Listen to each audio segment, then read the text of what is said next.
సమావేశానికి ఇచ్చేసినటువంటి party seculars అందరికీ నా ప్రత్యేక ధన్యవాదాలు.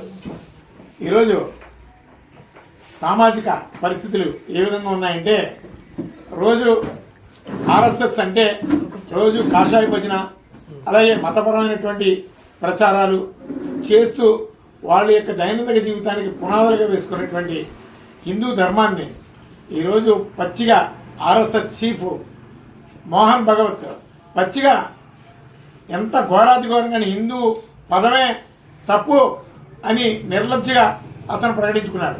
మరి దాన్ని యావత్ భారతదేశంలో ఉన్నటువంటి ఈ సోకాల్డ్ ఆర్ఎస్ఎస్ కార్యకర్తలు ఎవరో దాన్ని ఖండించకపోవడం వెనక ఆంతర్యం ఏంటి? మీరు హిందూ అనే మత ప్రచారంతో మత సామరస్యాన్ని విచ్ఛిన్నం చేస్తూ మత కలహాల్ని సృష్టించడమే మీ ప్రధాన లక్ష్యమా? మీరు వ్యూహాత్మకంగా హిందూ పదాన్ని తప్పుదారి పట్టించే విధంగా మాట్లాడారా? లేదు మీరు అనుకూలమైనటువంటి రాజకీయ ప్రయోజనాల కోసం మాట్లాడారా? మొట్టమొదటి తేలాలి. ఎందుకంటే మీ ప్రవర్తన మరో గోత్ర అల్లర్ల వంటి సృష్టించి ఈ భారతదేశంలో మరో రాజకీయ లబ్ధి పొందడం కోసం మీరు చేస్తున్నటువంటి ప్రయత్నాలుగా మేము భావిస్తాం.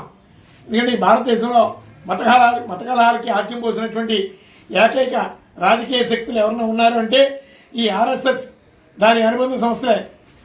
మతమే వాళ్ళకి ఒక ప్రధాన అస్త్రం, మతమే వాళ్ళకి ఒక రా మెటీరియల్. దాన్ని బేస్ చేసుకొని ఇప్పుడు మోహన్ భగవత్ ఘోరమైనటువంటి పదాన్ని వాడాడు. హిందూ పదమే మొట్టమొదటి తప్పని. దాని వెనకైతే కొన్ని ఉన్మాద శక్తులు క్రిస్టియానిటీని అడ్డుపెట్టుకోవడం, అలాగే ముస్లిమ్స్ని అడ్డుపెట్టుకోవడం, మేమున్నాం రెడీగా అని మోహన్ భగవత్ కౌంటర్ ఇస్తూ, అది ఎలాంటి పదాలు ఏంటంటే అసలు హిందూ పదమే తప్పు, హిందూ మతమే తప్పు, హిందూ సాంప్రదాయాలే తప్పని కొంతమంది బైరాగులు సోషల్ మీడియాలోకి వచ్చేసి ఇది ఒక మతపరమైనటువంటి వివాదాలు సృష్టించేటటువంటి కుట్రలు చేసేసారు. ప్రతి సోషల్ మీడియాలోనే అవే నడుస్తున్నాయి. అసలు మోహన్ భగవత్ ఒక మానసిక రోగిలాగా ప్రవర్తించాడు. దాని మీద ఆర్ఎస్ఎస్ వారు ఖచ్చితంగా సమాధానం చెప్పాలి. మోహన్ భగవత్ యావత్ అఖండ భారతదేశ హిందూ ధర్మ ప్రచారానికి, హిందూ ధర్మానికి ఖచ్చితంగా బహిరంగ క్షమాపణ చెప్పాలి. అసలు మేమైతే రాష్ట్రీయ ప్రజా కాంగ్రెస్ పార్టీ నుంచి మొట్టమొదటి చెప్పినాం, ఆర్ఎస్ఎస్ ఈ సమాజానికి చాలా ప్రమాదం. ఆర్ఎస్ఎస్ సంస్థనే నిషేధించమని అంటున్నాం. ఆర్ఎస్ఎస్ సంస్థకి ఉన్నటువంటి అనుబంధ సంస్థలను కూడా నిషేధించమని చెప్తున్నాం. మీకు హిందూ ధర్మానికి భద్రత లేదు మీ వల్ల, అలాగే సమాజానికి భద్రత లేదు. కేవలం మీ కొన్ని స్వార్థ ప్రయోజనాల కోసం, మీ రాజకీయ ఆధిపత్యాన్ని, మీ సొంత ప్రయోజనాల కోసం ఒక మతానికి మీరు ఒక బానిసలుగా బ్రతుకుతూ ఆ బానిసత్వాన్ని వ్యవస్థకి నష్టం చేసేటటువంటి చర్యలు మీరు చేస్తున్నారు. మీకంటూ ఒక ఎజెండా లేదు.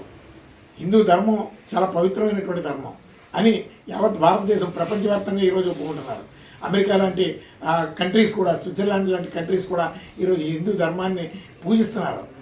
అలాంటి హిందూ మతమే మీ బ్రతుకు తెరువు, మీ ఆధారం, మీ జీవనోపాధిగా మీరు పునాదులు వేసుకొని ఈరోజు హిందూ మతాన్ని, హిందూ ధర్మాన్ని మకిలి పట్టించే విధంగా మాట్లాడడం అనేది ఎంత దౌర్భాగ్య స్థితిలో ఒకసారి ఆలోచించండి. ఖచ్చితంగా ఈ ఆర్ఎస్ఎస్ లాంటి సంస్థల్ని ఖచ్చితంగా ప్రతి సమాజంలోని కూడా బహిష్కరించాల్సిన అవసరం ఉంది.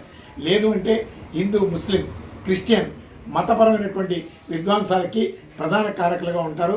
ఆ ప్రమాదం మన బిడ్డలను తాకేటటువంటి పరిస్థితులు ఏర్పడతాయి. ఒక విధంగా చెప్తే మేము మొట్టమొదటి చెప్తున్నాం, హిందూ సెక్యులర్స్ అని ఒక వక్రీకరిస్తూ కొంతమంది సాధువులు, పీఠాధిపతులు హేళనగా మాట్లాడుతుంటారు. అసలు సెక్యులర్ అనే పదానికి వీళ్ళకి అర్థం తెలియదు. ఈ భారతదేశమే లౌకిక దేశం.